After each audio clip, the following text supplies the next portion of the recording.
Yes बेटे, so next question is question number 7। तो क्वेश्चन नंबर 7 पे हमें ग्राफ गिवन है, पोजीशन टाइम ग्राफ गिवन है टू ऑब्जेक्ट्स के लिए ए एंड बी। ठीक है, A and B two objects के लिए ग्राफ गिवन है। कौन सा ग्राफ गिवन है? पोजीशन टाइम ग्राफ गिवन है। तो ग्राफ को देखकर हमने कुछ ऑप्शंस हमें गिवन है क्वेश्चन में, हमने देखना है कौन से क्वेश्चंस करेक्ट है ऑप्शंस और कौन सी ऑप्शंस इनकरेक्ट है। ठीक है, तो स्टेटमेंट देख लेते हैं जल्दी से। स्टेटमेंट क्या है? The graph show a change in position with time for two objects A and B। ठीक है, ग्राफ क्या रिप्रेजेंट कर रहा है? पोजीशन टाइम ग्राफ है। ठीक है, टाइम के साथ साथ ऑब्जेक्ट की पोजीशन चेंज हो रही है। ठीक है, पोजीशन टाइम ग्राफ है, मींस टाइम के साथ साथ ऑब्जेक्ट की पोजीशन चेंज हो रही है। तो टू ऑब्जेक्ट्स है ए एंड बी, उनकी टाइम के साथ साथ पोजीशन चेंज हुई है। ठीक है, ऑब्जेक्ट किस तरह से मूव कर रहे हैं बेटे? They are moving in a straight line. ठीक है, they are moving in a straight line. और मूवमेंट कितने टाइम ड्यूरेशन में हुई है? From 0 to 10 second. 10 second time के लिए ऑब्जेक्ट की जो है वो मूवमेंट हुई है। दोनों ही ऑब्जेक्ट की मूवमेंट 10 सेकेंड के लिए हुई है। तो कुछ ऑप्शंस गिवन है बेटे, ग्राफ से हमने कुछ इंटरप्रेट करना है। क्या ऑप्शन गिवन है? फर्स्ट क्या बोल रहा है वो? The average velocity, AV means average velocity, the average velocity of both the objects over the 10 second time interval is equal since they have same initial and final position। उसने बोला कि average velocity अगर हम check करें ए object और B object की, कितने total time interval के लिए? 10 सेकेंड टाइम के लिए। टोटल 10 सेकेंड टाइम के लिए दोनों ऑब्जेक्ट की जो एवरेज वेलोसिटी वो इक्वल होगी, सेम होगी। जितनी ए की एवरेज वेलोसिटी की वैल्यू है 10 सेकेंड्स में, उतनी बी की एवरेज वेलोसिटी है 10 सेकेंड टाइम इंटरवल के लिए। Because they have same initial and final position, की दोनों ऑब्जेक्ट की इनिशियल पोजीशन और फाइनल पोजीशन सेम है, इसलिए दोनों की एवरेज वेलोसिटी भी सेम होगी। ये उसने सही बात बोली है। दिस इज करेक्ट और दिस इज इनकरेक्ट। क्या लगता है आपको ग्राफ से बेटे? Yes, we know that value of velocity and this average velocity depends upon the initial position and final position of object. ठीक है, हमें पता है कि वेलोसिटी की value depends upon the initial position and final position of object, and time duration भी same है हमारे पास। तो ग्राफ से देख रहे हो दोनों ऑब्जेक्ट्स की इनिशियल पोजीशन क्या है? Origin O। ठीक है, और फाइनल पोजीशन क्या है? इस पॉइंट को आप कुछ भी अगर नेम देना चाहो, for example this is point P। ठीक है, तो this is the final position. ये पॉइंट सेम है, ए ऑब्जेक्ट भी आपका, ए का ग्राफ भी यहाँ पर मीट हो रहा है, बी का ग्राफ भी यहाँ मीट हो रहा है। तो ग्राफ से क्लियर है final and initial position is same for both objects A and B. ठीक है, it means their velocity is also same, क्योंकि टाइम तो सेम ही है। टाइम ड्यूरेशन कितना है? 10 सेकेंड दोनों का ही। ठीक है, टाइम ड्यूरेशन सेम है। और बिकॉज वेलोसिटी की वैल्यू क्या होती है आपके पास? Velocity is equal to final position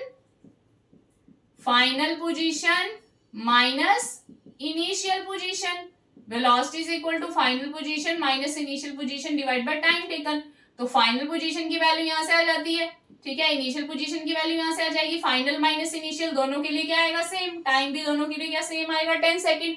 तो it means this statement is correct. First statement is correct. Yes, both objects have equal average velocity and reason is already given because they have same initial and final position। ठीक है, next statement देख लेते हैं। Next statement क्या है?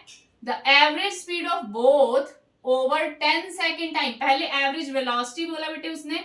ठीक है, पहले एवरेज वेलोसिटी बोला, ऐसे लिख सकते हो v एवरेज। ठीक है, v एवरेज लिखना है, ए वी वो एवरेज एक्सेलरेशन लगेगा, सॉरी v एवरेज। ठीक है, एवरेज वेलोसिटी। अब आपके पास क्या आ गया? एवरेज स्पीड की बात हो रही है। Average speed of both over 10 second time interval are equal since they both cover equal distance in equal interval of time. तो उसने बोला क्या एवरेज स्पीड भी दोनों की सेम है? Both objects have average velocity तो सेम है, एवरेज स्पीड भी दोनों की सेम है, क्योंकि दोनों ने इक्वल डिस्टेंस कवर किया है in equal interval of time. This statement is correct और इनकरेक्ट। स्पीड की वैल्यू किस चीज के ऊपर डिपेंड करती है बेटे? वी नो दैट स्पीड की वैल्यू किस चीज के ऊपर डिपेंड करती है? Speed is equal to, basically this is the average speed. ठीक है, एवरेज स्पीड किस चीज के ऊपर डिपेंड करती है? This is equal to total distance covered divide by total time taken. तो टोटल डिस्टेंस कवर्ड आपने देखना, ये नहीं देखना कि पहले इतना डिस्टेंस कवर किया, इसने इतना कवर किया, उससे कोई भी लिंक नहीं है। क्योंकि एवरेज स्पीड है तो पूरे 10 सेकंड्स में टोटल डिस्टेंस ए ऑब्जेक्ट ने कितना कवर किया, यहां से आ जाएगा, और बी ऑब्जेक्ट ने भी टोटल डिस्टेंस कितना कवर किया, सेम कवर किया दोनों ने, सेम टाइम इंटरवल में सेम डिस्टेंस कवर किया दोनों ऑब्जेक्ट्स ने, that's why there average speed is also same, क्योंकि हमने टोटल डिस्टेंस कवर्ड और टोटल टाइम देखना है, टेकन देखना है, इसलिए सेकंड स्टेटमेंट भी क्या होगी आपकी, correct. Third one is the average speed of A over 10 second interval is lower than that of B. अब क्या बोल रहा है कि नहीं, एवरेज स्पीड जो है वो ए की 10 सेकेंड टाइम इंटरवल में कम होगी बी से। ए की एवरेज स्पीड कम है उसने बोला, और बी की एवरेज स्पीड ज्यादा है, since it covers a shorter distance than B, क्योंकि उसने बी से कम डिस्टेंस कवर किया है, ठीक है। तो अब ऐसा नहीं है बेटे कि ग्राफ से देख के आपको लगेगा कि ये डिस्टेंस कवर्ड आ रहा है, नो, ये ग्राफ को देख के ये नहीं है कि ये लाइन शॉर्टेस्ट डिस्टेंस है बिटवीन दीज 2 पॉइंट, ये स्मॉल डिस्टेंस है और ये लॉन्गर डिस्टेंस कवर कर रहा है बी वाला, ऐसा कुछ नहीं है, ठीक है। इस ग्राफ में आपका मूवमेंट नहीं शो कर रहा है कि ऑब्जेक्ट इस अलोंग जा रहा है या ऑब्जेक्ट बी के अलोंग जा रहा है, इससे बहुत बच्चे कंफ्यूज होते हैं। इसमें ये मूवमेंट नहीं आ रही है कि ऑब्जेक्ट ए ये वाला पाथ कवर कर रहा है, ऑब्जेक्ट बी ये वाला पाथ कवर कर रहा है, नो, ये रिप्रेजेंट कर रहा है डिफरेंट टाइम इंटरवल पर ऑब्जेक्ट की क्या क्या पोजीशन है, सिर्फ पोजीशन के बारे में बता रहा है, डिस्टेंस कवर्ड के बारे में बता रहा है, ठीक है। तो ये स्टेटमेंट आपकी इनकरेक्ट है, एवरेज स्पीड ए की कम नहीं है बी से, ठीक है, दोनों की वैल्यू सेम है, क्योंकि उसकी वैल्यू किस पे डिपेंड करती थी, टोटल डिस्टेंस कवर्ड और टोटल टाइम टेकन पर, ठीक है, इसलिए this statement is incorrect, okay.